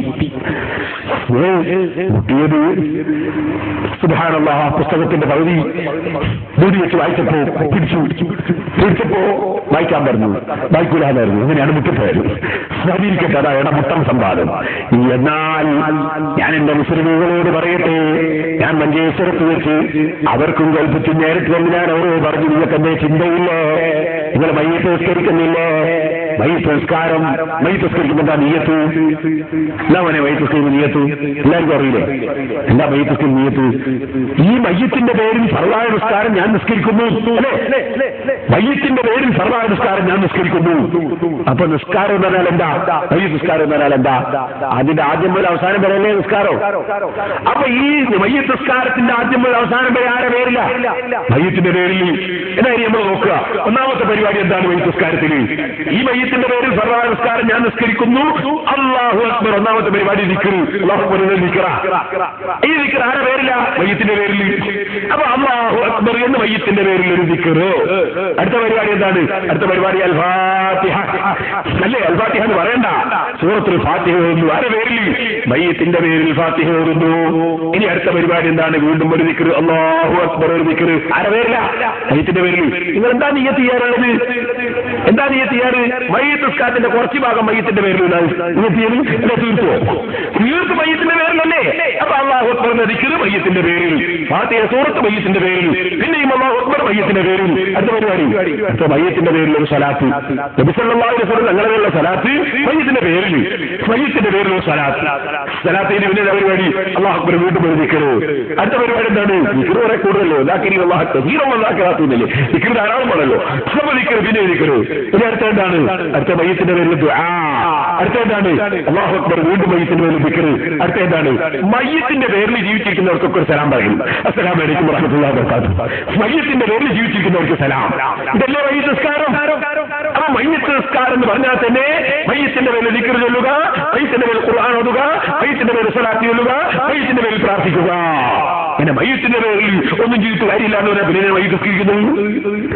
അതുകൊണ്ട് സഹോദരന്മാരെ, ഇനിയും 100 തെളിവ് പറയാനുണ്ട്. ഞാൻ നിങ്ങൾക്ക് മനസ്സിലാകുന്ന ബുദ്ധിയുള്ളവർ ചിന്തിക്കാൻ വേണ്ടിയുള്ള തെളിവാ പറഞ്ഞത്. മയ്യത്തിന്റെ പേര് ഖുർആൻ ഓതുക. ആണ്ട് നേർച്ച കഴിക്കുന്നത് വേണ്ടത് എന്താണ്? ആണ്ട് എന്ന് പറഞ്ഞാൽ ഞാൻ പറഞ്ഞില്ലേ, നേർച്ച എന്ന് പറഞ്ഞാൽ നമ്മൾ തുടങ്ങി വന്നത് അവിടുന്നല്ലേ. നേർച്ച എന്ന് പറഞ്ഞാൽ ഇൽത്തിസാമും കല്ലഫും കുർബത്തം നന്തതായും, നിർബന്ധമില്ലാത്ത നല്ല കാര്യം ഞാൻ ചെയ്യുമെന്ന് ഏറ്റെടുത്ത് പ്രഖ്യാപിക്കുന്നതിനാണ് നേർച്ച എന്ന് പറയുന്നത്. ഉദാഹരണത്തിന് ഒരാൾ പറയാണ് ഞാനൊരു ഉലഹിയത്തിറക്കും എന്ന് ഏറ്റെടുത്ത് പറഞ്ഞാൽ അത് നേർച്ചയായി. അത് നേർച്ചയായി. നാളെ കാലത്തെ സുബീന്റെ മുമ്പ് 2:30 അത് സുന്നത്ത് ഞാൻ നിസ്കരിക്കുമെന്ന് നേർച്ചയാക്കി എന്നൊരാൾ പറഞ്ഞാൽ അത് നേർച്ചയായി, തീർ നിർബന്ധമായി. അപ്പൊ നേർച്ച എന്ന് പറയുന്നത് പുണ്യകർമ്മം ചെയ്യുമെന്ന് പ്രഖ്യാപിക്കുന്നതിനാണ്, ഏറ്റെടുത്ത് പ്രഖ്യാപിക്കുന്നതിനാണ് നേർച്ച എന്ന് പറയുന്നത്. ഫർളായ കാര്യം നേർച്ചയാക്കാൻ പറ്റൂല. നാളെ രാവിലെ സുബീസ്കരിക്കുന്നു നേർച്ചയാക്കി എന്ന് പറയാൻ പറ്റൂല. പല നേർച്ചയാക്കിയില്ലെങ്കിലും പറഞ്ഞാണ് നിർബന്ധമാണ്. അപ്പൊ സുന്നത്തായ കാര്യം ഏറ്റെടുത്ത് നിർവഹിക്കുമെന്ന് പ്രഖ്യാപിക്കുന്നതിനാണ് നേർച്ച എന്ന് പറയുന്നത്. ഇത് നമ്മൾ ചെയ്യുന്ന ആർക്കാണ്? അള്ളാഹ്ക്കാണ്. അതെല്ലാം അള്ളാഹ്ക്കന്നെ. മയ്യിസ്കരിക്കാം അള്ളാഹ്ക്ക്. മയ്യിത്ത് അള്ളാഹുവിനല്ല, മയ്യിത്ത് നിസ്കാരം നിർവഹിച്ചത് അള്ളാഹ്ക്കാണ്. മുസ്ലിമായ മനുഷ്യന്റെ എല്ലാ പ്രവർത്തനവും അള്ളാഹ്. ഞാൻ പ്രസംഗിക്കുന്നതായിരിക്കാം അള്ളാഹ്ക്ക്. എന്നുവെച്ചാൽ കേൾക്കുന്നത് നിങ്ങളല്ലാന്നല്ല. ഉപകാരം നിങ്ങൾക്ക്, ഉപകാരം നിങ്ങൾക്ക്, എനിക്ക്, ഞാൻ സമർപ്പിക്കുന്ന അള്ളാഹുവിന്. അങ്ങനെയാ മുസ്ലിമിന്റെ എല്ലാ പ്രവൃത്തിയും. അത് നേർച്ച മാത്രമല്ല. ചില നേർച്ച അള്ളാഹ്ക്ക് മാത്രമെന്ന് പറയും, ബാക്കിയുള്ള അമ്മാമനാ അല്ല. പിന്നെ എല്ലാം ഉള്ള കഥാ മുസ്ലിം. ഇന്ന സലാത്തി വ നുസുകി വ മഹിയായ വ മമാതി ലില്ലാഹി റബ്ബിൽ ആലമീൻ. നിസ്കാരത്തിലെ പ്രസ്താവന കണ്ടില്ലേ? എന്റെ നിസ്കാരവും എന്റെ അറവും എന്റെ ഹജ്ജും എന്റെ എല്ലാ ഇബാദത്തും വ മഹിയായ വ മമാതി, എന്റെ ജീവിതവും എന്റെ മരണവും ലില്ലാഹി റബ്ബിൽ ആലമീൻ, എല്ലാം റബ്ബുൽ ആലമീനായ അല്ലാഹുവിനാണ്. എന്റെ പ്രസംഗം അല്ലാഹുവിനാണ്, നിങ്ങൾ പ്രസംഗങ്ങൾ കേൾക്കുന്നത് അല്ലാഹുവിനാണ്, നമ്മളിവിടെ ചെയ്യുന്ന ഓരോ കാര്യങ്ങളും അല്ലാഹുവിനാണ്. അതല്ലേ ഒരു മുസ്ലിമിന്റെ പ്രസ്താവന. അപ്പൊ നേർച്ച മാത്രമല്ല അല്ലാഹ്, എല്ലാം അല്ലാഹ്ക്കാണ്. അപ്പൊ നേർച്ചയാക്കുന്നതും അല്ലാഹ്ക്കാണ്, കൊടുക്കുന്നതും അല്ലാഹ്ക്കാണ്. പക്ഷെ കിട്ടുന്നത് അവന്റെ സൃഷ്ടികൾക്കാണ്, ഉപകാരം അവന്റെ സൃഷ്ടികൾക്കാണ്. മയ്യിത്ത് നിസ്കരിച്ചത് അല്ലാഹുവിനാണ്, അതിന്റെ കൂലി എനിക്കാണ്, അതിന്റെ ഫലം മയ്യിത്തിനാണ്. ഇതുപോലെ മക്ബറയിൽ വന്ന് യാസീൻ ഓതിയാ, ആ യാസീൻ ഓതുന്ന അല്ലാഹുവിനാണ്. എന്നാൽ ആ യാസീൻ ഓതിന്റെ കൂലി എനിക്കാണ്, അതിന്റെ ഫലം ഖബറിലുള്ള ആൾക്കാണ്. ഇതാണ് സഹോദരന്മാരെ ഖബറിലുള്ളവർക്ക് ഉപകരിക്കുമെന്ന് പറഞ്ഞത്. ഇത് മനസ്സിലാക്കാൻ കഴിയാത്തതുകൊണ്ട് ഇബ്നു കസീറിന്റെ ഉദ്ധരണി തെറ്റിദ്ധരിച്ച് മയ്യിത്തിന്റെ പേരിൽ ഖുർആൻ ഓതിയാൽ ഫലമില്ലെന്ന് ഇമാം ശാഫിഈ പറഞ്ഞുകൊണ്ട് ചിലർ പറയാറുണ്ട്. അവർക്ക് അറിവില്ലാത്തതിന്റെ പേരിലാണ് കേട്ടോ. അത് ഞാൻ ഒരു സാധാരണക്കാർക്ക് മനസ്സിലാകാൻ ഒരു ഉദാഹരണം കൂടി പറയുന്നു. മൈക്കോളൂ. ഈ മൈക്ക് സെറ്റ് ഇവിടെ പ്രവർത്തിക്കുന്നതിന്റെ പ്രതിഫലം ആർക്കാണ്? ഇതിന്റെ ഓപ്പറേറ്ററിലൂടെ അതിന്റെ മുതലാളിക്ക്. അയാൾക്ക് ചിലപ്പോൾ ഇന്നിവിടെ ഉറക്കുന്ന മൂല്യം ഉണ്ടാവുള്ളൂ. ഈ മൈക്ക് സെറ്റിന്റെ പ്രതിഫലം ഇതിന്റെ മുതലാളിക്ക്, അല്ലേ? കൂലി മുതലാളിക്ക്. എന്നാൽ ഇതിന്റെ ഉപകാരം ആർക്കാ? നിങ്ങൾക്ക്, എനിക്ക്. അപ്പൊ ഉപകാരവും പ്രതിഫലവും തമ്മിൽ വ്യത്യാസം കണ്ടോ നിങ്ങൾ? പ്രതിഫലം അയാൾക്ക്, ഉപകാരം ഞമ്മക്ക്. ഇതുപോലെ ഞാൻ മയ്യിത്ത് നിസ്കരിച്ചാൽ മയ്യിത്ത് നിസ്കരിച്ചതിന്റെ കൂലി എനിക്ക്, ഉപകാരം മയ്യിത്തിന്. ഇതാണ് ഇമാം ശാഫിഈ റളിയല്ലാഹു അൻഹു ഉദ്ധരിക്കപ്പെട്ട വാചകം. ഖുർആൻ ഓതിയാൽ അതിന്റെ കൂലി മയ്യിത്തിന് ചേരൂല. കൂലി ഓതിയാൾക്ക് കൂലി, ഫലം മയ്യിത്തിന്. അതാണ് പറഞ്ഞതിന്റെ അർത്ഥവും മനസ്സിലാക്കാൻ ചിലർക്ക് സാധിച്ചില്ല. അപ്പൊ എന്ത് ചെയ്തു? ഖുർആൻ എല്ലാവരും അടിച്ചു. ഇവരെല്ലാഞ്ഞിട്ടാണ്, ചിന്തിക്കാഞ്ഞിട്ടാണ്, ഇവരുള്ള ഉസ്താദുമാരെ നേടിപ്പിടിക്കാത്തതുകൊണ്ടാണ്. അതുകൊണ്ട് സഹോദരന്മാരെ, നമ്മൾ കാര്യങ്ങൾ മുൻഗാമികളായ മഹാന്മാർ നടത്തിവന്നതും നടന്നു വന്നതുമായ കാര്യങ്ങൾ അതേതോ അറിവില്ലാത്ത ആളുകൾ ചിന്തിക്കാത്തതിന്റെ പേരിൽ നടന്നു വന്ന കാര്യങ്ങളല്ല. നമ്മുടെ പണ്ഡിതന്മാർ അവരെ കിതാബുകളിൽ അംഗീകാരം കൊടുത്ത കാര്യങ്ങൾ, ഇമാമിങ്ങൾ അവരെ കിതാബുകളിൽ എഴുതി വെച്ച കാര്യങ്ങൾ, മുൻഗാമികളായ പണ്ഡിതന്മാർ അംഗീകരിച്ച കാര്യങ്ങൾ, അത്തരം കാര്യങ്ങൾ നിലനിർത്തി പണ്ഡിതന്മാർ അംഗീകരിക്കാവുന്ന വിഷയങ്ങൾ കൈയൊഴിക്കുകയും ചെയ്തുകൊണ്ട് മഹാന്മാരോടുള്ള സ്നേഹവും ബഹുമാനവും നിലനിർത്തണമെന്ന് മാത്രം ഈ സമയത്തുണർത്തി ഞാൻ നിങ്ങൾക്കൊരു ചെറിയ ലേഖനം വായിച്ചു കേൾപ്പിക്കുന്നു. അതിന്റെ ഒരു ഭാഗം മാത്രം സമയമില്ല. ഇതെന്താണ് സഹോദരന്മാരെ, നിങ്ങൾ ചിന്തിക്കണം. ഇത് 1951 ഞാൻ ജനിക്കുന്നതിന്റെ 8 കൊല്ലം മുമ്പ് ഇറങ്ങിയിട്ടുള്ള ഒരു മാസികയാണ്. അതേ അൽബയാൻ മാസിക. ഇതിറക്കിയതാരാണ്? സമസ്ത കേരള ജംഇയ്യത്തുൽ ഉലമയുടെ മഹാന്മാരായ പണ്ഡിതന്മാർ അന്ന് പുറത്തിറക്കിയ മാസികയാണിത്. ഈ മാസികയിൽ ഇതിന്റെ 258 പേജ്, 267 പേജ്, അതുപോലെ 291 പേജ്, ഇങ്ങനെയുള്ള പേജുകൾ നോക്കിയാൽ നിങ്ങൾക്ക് കാണാം നേർച്ചകളിലുള്ള അനാചാരങ്ങൾ, നേർച്ചകളിൽ ചില സ്ഥലങ്ങളിൽ നടക്കുന്ന അനാചാരങ്ങളെ സംബന്ധിച്ച് വളരെ വിശദമായി ഇതിൽ പറയുന്നു. സമസ്ത കേരള ജംഇയ്യത്തുൽ ഉലമയുടെ തീരുമാനം കേട്ടോളൂ സഹോദരന്മാരെ, ഞാൻ വായിച്ചു കേൾപ്പിക്കാം. സമസ്ത കേരള ജംഇയ്യത്തുൽ ഉലമയുടെ ഈ കൊല്ലത്തെ വാർഷിക യോഗത്തിൽ വെച്ച് പല തീരുമാനവും ചെയ്യുകയും പല പ്രമേയങ്ങളും പാസാക്കുകയും ചെയ്തിട്ടുണ്ട്. അവയെക്കുറിച്ചെല്ലാം ഒരു വിശദീകരണം ചെയ്യുവാൻ ഈ ലേഖനം കൊണ്ട് ഞാൻ ഉദ്ദേശിക്കുന്നില്ല. അവയിൽ നിന്ന് 2 വിഷയത്തിലേക്ക് മാത്രമാണ് ഈ അവസരത്തിൽ വായനക്കാരുടെ ശ്രദ്ധയെ ഞാൻ ക്ഷണിക്കുവാൻ ഉദ്ദേശിക്കുന്നത്. ശരി കേട്ടോളൂ. അന്ന് 951 എഴുതിയ ലേഖനമാണ്. ഒന്നാമതായി, നേർച്ച സ്ഥലങ്ങളിലും മസാറുകളിലും ഉലമാഇന്റെ അറിവിൽ പെടാത്ത നിലയിൽ നടന്നു വരുന്ന അനാചാരങ്ങളെ നിർത്തുവാൻ ആവശ്യപ്പെട്ടുകൊണ്ടുള്ള അതിന്റെ പ്രമേയമാണ്. സുഹൃത്തുക്കളെ, ഇതിനെക്കുറിച്ച് നാം വളരെയധികം ചിന്തിക്കേണ്ടതുണ്ട്.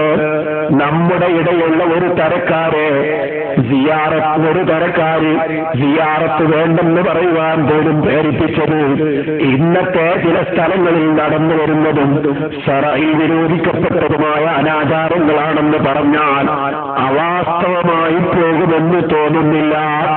പക്ഷേ അത്തരക്കാർ സമസ്തയിലെ അവരുടെ ഭാഷയിൽ യാഥാസ്ഥികന്മാരായ ഉലമായിനെ പഴിക്കുന്നതും അവരുടെ സർട്ടിഫിക്കറ്റോടുകൂടിയാണ് ഇത്യാദി അനാചാരങ്ങൾ ഉണ്ടായിത്തീരുന്നുവെന്ന് ഉദ്ഘോഷിക്കുന്നതും ഇനിയെങ്കിലും മതിയാക്കുമെന്നും അവരുടെ വായടക്കുവാൻ മേൽ പ്രസ്താവിച്ച പ്രമേയം പര്യാപ്തമാകുമെന്നും നമുക്ക് ആശിക്കാം എന്ന് പറഞ്ഞിട്ട് നീണ്ട ലേഖനമാണ്. ഈ ലേഖനത്തിൽ സഹോദരന്മാരെ നിങ്ങൾക്ക് കാണാം എഴുതുന്നത് എന്താണ് കേട്ടോളൂ. ഇന്ന് ചില പ്രദേശങ്ങളിൽ നേർച്ചകൾ, കല്യാണാതിയന്തരങ്ങൾ എന്നിവയുടെ അവസരം പതിവായി നാം കണ്ടുവരുന്ന സംഗതിയാണ്. മുട്ട്, വീണവലി, വെടിമരുന്ന് പ്രയോഗം മുതലായവ ഇവ ശറഇന്റെ ദൃഷ്ടിയാ ഹറാമാണെന്ന് പിഞ്ചു പൈതങ്ങൾക്ക് പോലും അറിയുന്ന സംഗതിയാണ്. മാത്രമല്ല, നമ്മുടെ പള്ളികളുടെ മുമ്പിൽ കൂടി മുട്ടിപ്പോയി എന്ന കാരണത്താൽ എത്ര സ്ഥലങ്ങളിൽ കഴിഞ്ഞ കാലത്ത് ഹിന്ദു മുസ്ലിം വഴക്ക് ഉണ്ടായിട്ടുണ്ടെന്ന് ശേഷം 24 പേജിൽ. മലബാറിന്റെ ചരിത്രത്തിലേക്ക് മാത്രം കണ്ണോടിച്ചു നോക്കിയാൽ അത് ഹിന്ദുക്കളുടെ ആചാരമാണെന്നും മുസൽമാന്മാർ പണ്ഡിത പാമര വ്യത്യാസമന്യേ അതിനെ വെറുക്കുന്നുവെന്നും നമുക്ക് നിഷ്പ്രയാസം മനസ്സിലാക്കുവാൻ സാധിക്കും. ഇങ്ങനെയുള്ള മുട്ട്, വീണ ആദിയായ വാദ്യമേളങ്ങൾ ചില മുസ്ലിങ്ങളുടെ ആഘോഷങ്ങളിലും അടിയന്തരങ്ങളിലും മറ്റും യഥേഷ്ടം ചെയ്തു വരുന്നത് കാണുമ്പോൾ എത്ര കണ്ട് ലജ്ജാവഹവും വ്യസനകരവുമാണ്. ഇവരുടെ ഇസ്ലാമിക നിഷ്ഠ എന്തായിപ്പോയെന്ന് ഓർത്തുകൊണ്ട് വ്യസനിക്കുകയല്ലാതെ മറ്റെന്ത് ചെയ്യാനാണ്?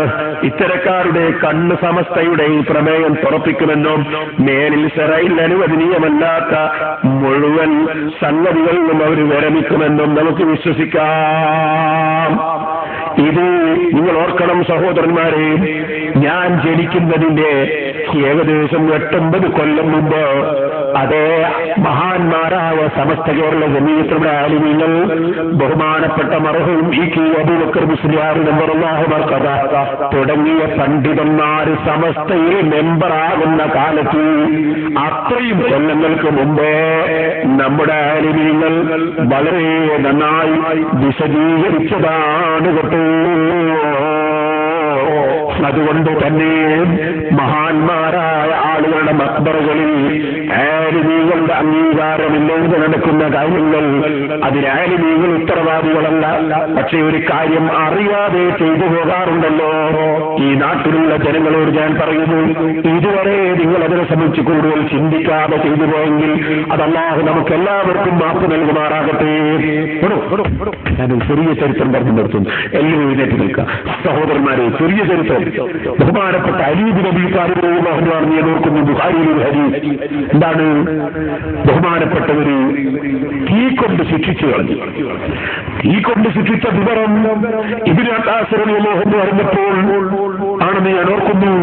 ഒരു പ്രഗത്ഭനായ മറ്റൊരു സഹാബി അറിഞ്ഞപ്പോൾ മഹാനവറുകൾ പറഞ്ഞു, അറിയാത്തോണ്ട് ചെയ്തു പോയതാണ്.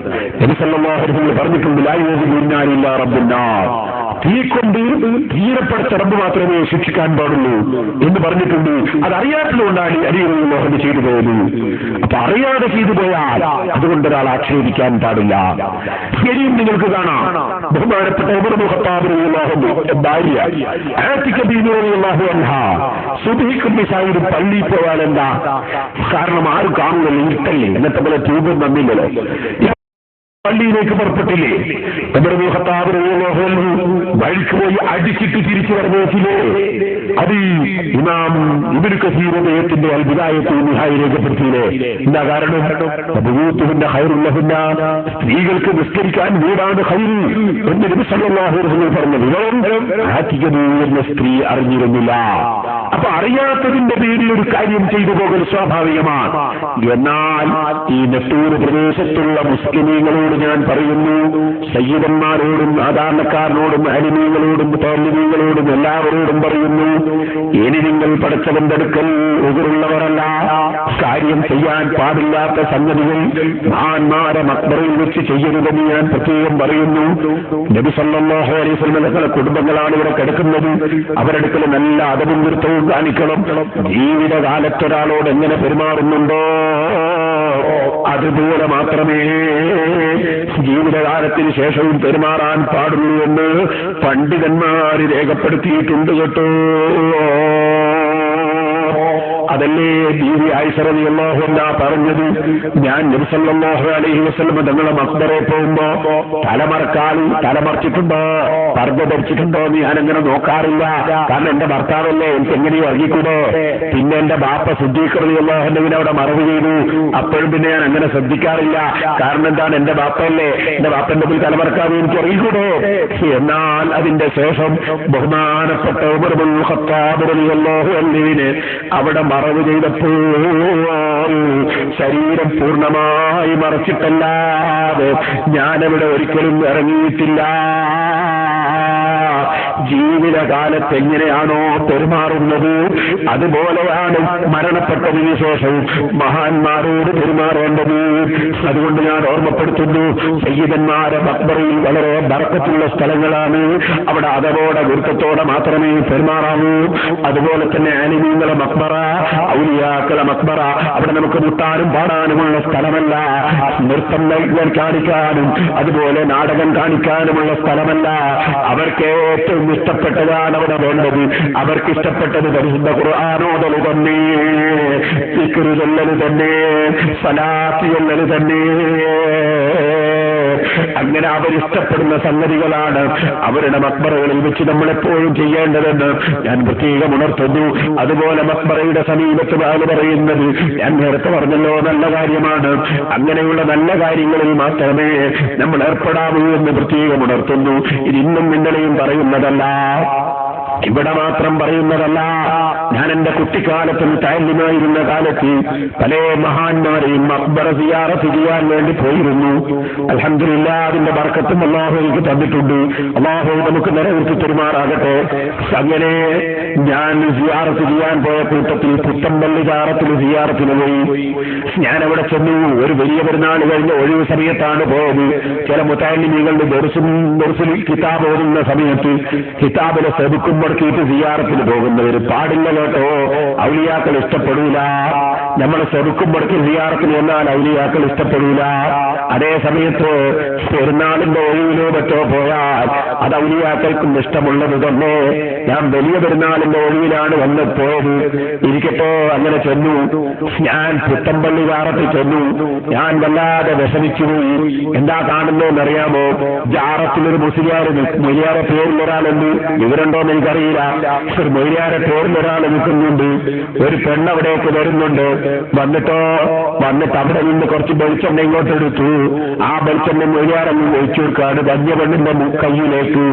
എന്നിട്ടോ ആ പെണ്ണ് ആ കയ്യിൽ നിന്ന് ആ വെളിച്ചെണ്ണ ഇങ്ങോട്ട് എടുത്തിട്ട് സ്വന്തം തലയിലെ തട്ടമങ്ങ് എടുത്തു കളയുകയാണ്. ഞാൻ കയറി ചെല്ലുമ്പോൾ കണ്ടുപോയതാ, മനഃപൂർവ്വം നോക്കിയതല്ല കേട്ടോ. അങ്ങനെ ഈ തട്ടമങ്ങ് എടുത്തിട്ട് തലയിൽ പെരട്ടിയാണ് വെളിച്ചെണ്ണ. ഞാൻ കണ്ടപ്പോ വല്ലാത്ത സങ്കടമായി പോയി. അന്യപുരുഷന്റെ മുമ്പിൽ തലമറക്കാതെ ഇറങ്ങുന്നത് ഹറാമല്ലേ ഉമ്മമാരെ? മഖബറയിൽ വെച്ച സാധനത്തിന് ബർക്കത്തുണ്ടെന്ന് വേണമെങ്കിൽ കരുതാം. പക്ഷേ ഹറാമായ നിനക്കത് ഉപയോഗിക്കാൻ പാടില്ലല്ലോ. ഞാൻ അവിടെ നിന്ന് സിയാറത്തിൽ കഴിഞ്ഞ് ആ കമ്മിറ്റിന്റെ സെക്രട്ടറിയുടെ ഓഫീസിലേക്ക് ചെന്നോട്ടും അയാൾ അവിടെ ഇല്ല. അയാളോട് ഇത് പറയേണ്ടിട്ടാ പോയത്. അല്ലേ, നമ്മുടെ കടപ്പാടല്ലേ, കണ്ടത് പറയണ്ടേ.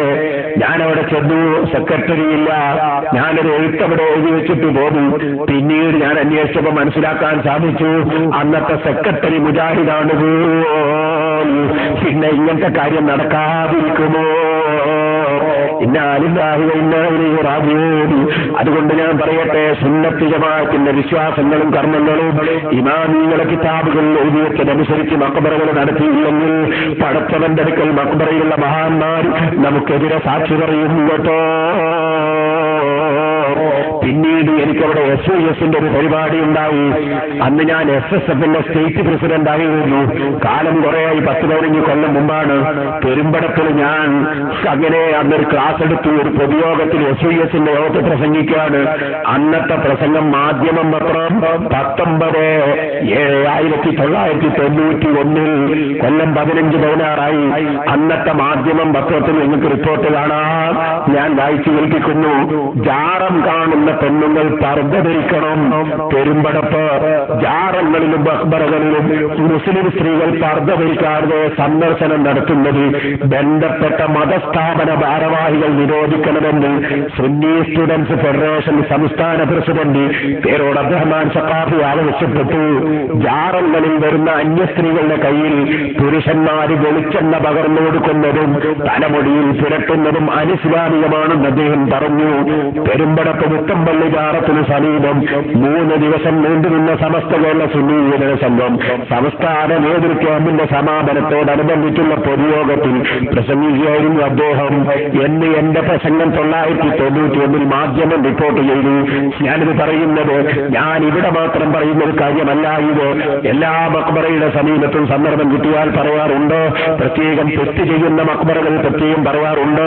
ഞാൻ സങ്കടം പറയട്ടെ, ജീവിതം മുഴുക്കെ തെറ്റിനെതിരെ സംസാരിച്ച് ഹക്ക് തുറന്നു പറഞ്ഞ് ജീവിച്ച് ഭരിക്കണമെന്ന് ആഗ്രഹിക്കുന്ന സാധുക്കളായ നമ്മൾ ദീനീ പ്രചരണം നടത്തുമ്പോ നാദാപുരത്ത് വന്ന മൗലവി പ്രസംഗത്തിൽ പറയുന്നു, അതാ കുണ്ടോട്ടി നേർച്ചയിൽ അങ്ങനെയുണ്ട്, കാഞ്ഞിരമുട്ടം നേർച്ചയിൽ ഇങ്ങനെയുണ്ട്, മണത്തല നേർച്ചയിൽ അങ്ങനെയുണ്ടെന്ന് പറഞ്ഞ് കുറെ നേർച്ചന്റെ ഫോട്ടോ എടുത്തുകൊണ്ടുവന്ന് CD-യിൽ അയാൾ കാണിക്കുകയാണ്, സ്ക്രീനിൽ കാണിക്കുകയാണ്. എന്നിട്ട് ഇതല്ലേ നിങ്ങളുടെ സുന്നത്ത് ജമാഅത്തെന്ന് ചോദിക്കുകയാണ്.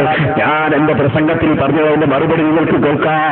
വാസ്തവത്തിൽ അതിനെതിരെ ഏറ്റവും കൂടുതൽ ശബ്ദിക്കുന്ന ഞങ്ങളുടെ പേരിൽ ആ കാര്യങ്ങൾ മുഴുവനും കൊണ്ടുവന്ന് കാണിച്ച് അപരാധം പറഞ്ഞാൽ ഈ അപരാധം പറയുന്നവർക്ക് പടച്ചവന്റെ കോടതിയിൽ വിശ്വാസമില്ലേ? നമ്മളെല്ലാം മരിക്കുന്ന ശരീരങ്ങളല്ലേ? സഹോദരന്മാരെ, പേരോടബ്രഹ്മാൻ സഖാബി നാദാപുരത്ത് ഇവിടെ വന്ന് ഈ എറണാകുളം ഭാഗത്തുള്ള നിങ്ങളോട് എന്തെങ്കിലും പടച്ചവന്റെ നാവ് കൊണ്ട് സംസാരിച്ചെന്ന് പോയാൽ മതിയോ? നമ്മളെല്ലാവരും പടച്ചറബിന്റെ അടുക്കൽ ചോദ്യം ചെയ്യപ്പെടുന്നവരല്ലേ? ഓരോരുത്തരും അല്ലാഹുവിന്റെ അടിമകളല്ലേ? അവന്റെ ഭക്ഷണം കഴിക്കുന്നവരല്ലേ? അവൻ തന്നെ വെള്ളം കുടിക്കുന്നവരല്ലേ? അവൻ തന്നെ ആരോഗ്യം കൊണ്ട് നിലനിൽക്കുന്നവരല്ലേ? അവൻ തന്നെ ഓക്സിജൻ ഓരോരിക്കലും ശ്വസിച്ചുകൊണ്ടിരിക്കുന്നവരല്ലേ? ഇവിടെ തന്നെ പലരും ഇതാ ദുആ കൊണ്ട് വസിയ്യത്തിൽ നേർച്ചക്കാശുകൾ കൊടുത്തയച്ചിരിക്കുന്നു. കൂട്ടത്തിൽ സുബ്ഹാനല്ലാഹ് മരിച്ചുപോയവർക്ക് വേണ്ടി ദുആ ചെയ്യാൻ പറഞ്ഞവരുമുണ്ട്. ഇപ്പറേ പാവപ്പെട്ട ഞാനും മരിക്കുന്ന ശരീരമല്ലേ? നിങ്ങളും മരിക്കുന്നവരല്ലേ? എല്ലാ സയ്യിദന്മാരും എല്ലാ നേതാക്കന്മാരും എല്ലാ പണ്ഡിതന്മാരും എല്ലാ സാധാരണക്കാരും എല്ലാ സ്ത്രീകളും പുരുഷന്മാരും മരിക്കുന്നവരല്ലേ? ഇതിന്റെ ഭാഗത്തിൽ വിശദങ്ങൾ ചോദിച്ചതുപോലെ ചെറുപ്പക്കാരെ, മരണത്തിന്റെ സമയം ഏതാണെന്ന് നമുക്കറിയില്ലല്ലോ.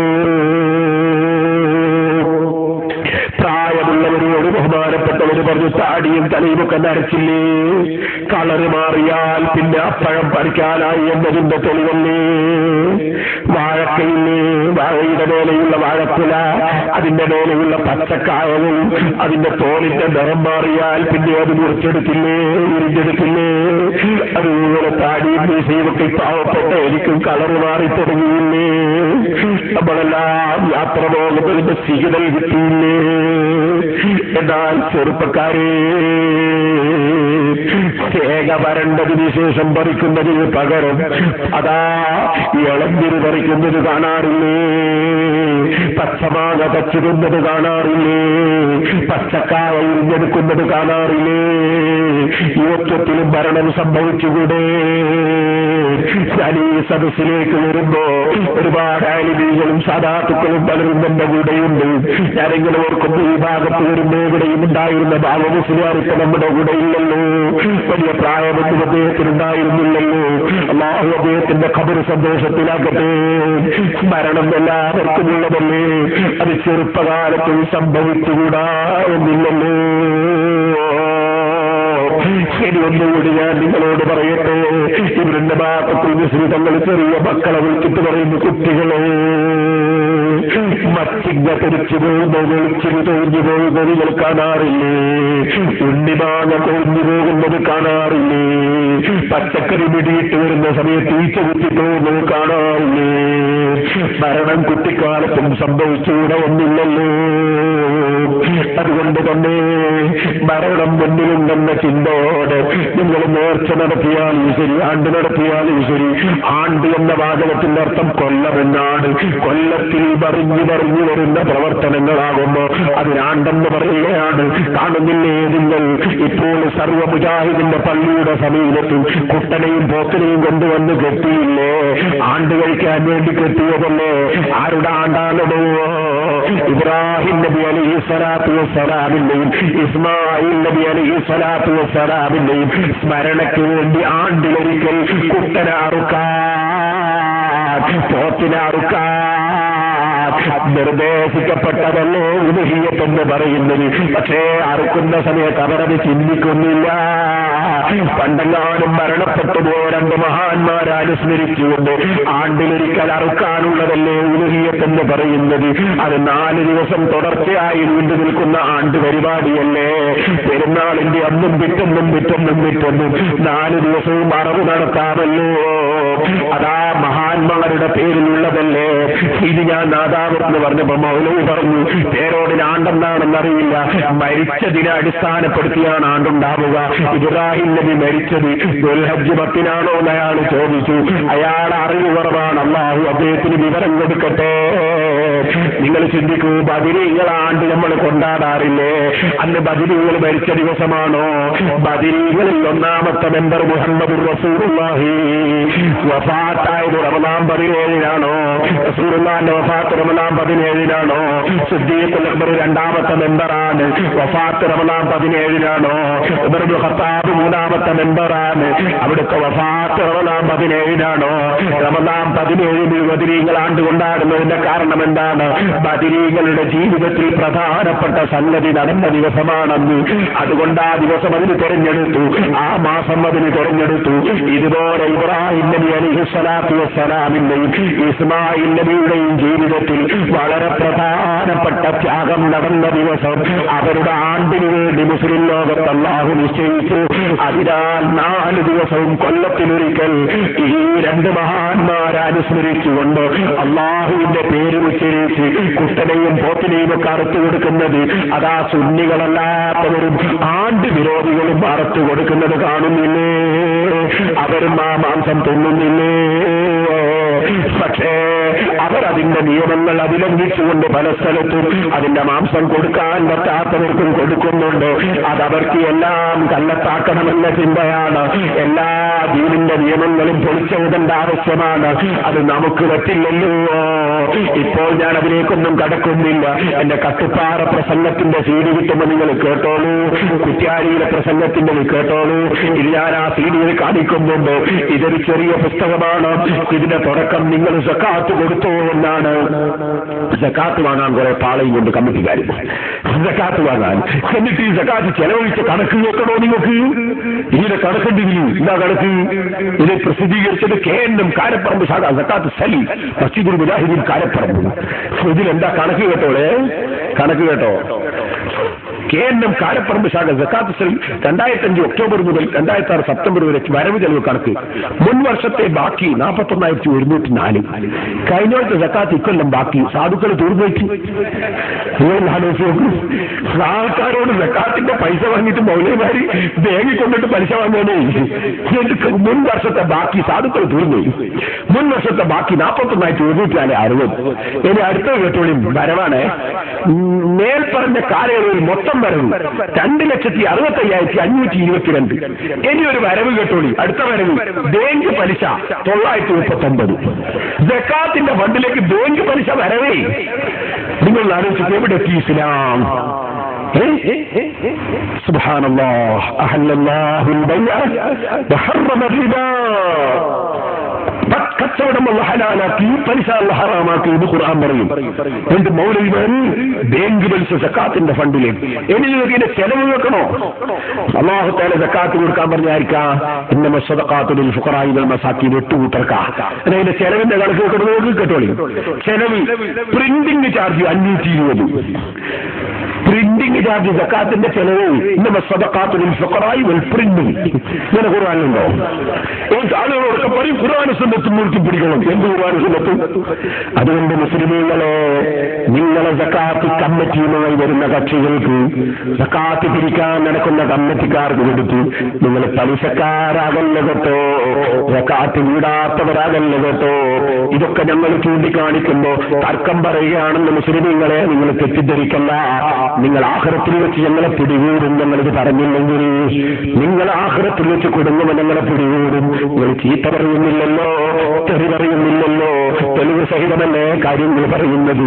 അന്ന് മുസ്ലിമീങ്ങളെ, സിറാത്തല്ലദീന അൻഅംത അലൈഹിം, നീ അനുഗ്രഹിച്ച മഹാന്മാരുടെ വഴിയിൽ എന്ന് നമ്മൾ ദുആ ചെയ്യുന്നില്ലേ? ആ മഹാന്മാരായ പണ്ഡിതന്മാരെയും സജ്ജനങ്ങളെയും പിന്തുടർന്ന് ജീവിച്ച് മരിക്കണമെന്ന് എന്നോടും നിങ്ങളോടും വസിയ്യത്ത് ചെയ്ത് ഞാൻ എന്റെ പ്രസംഗം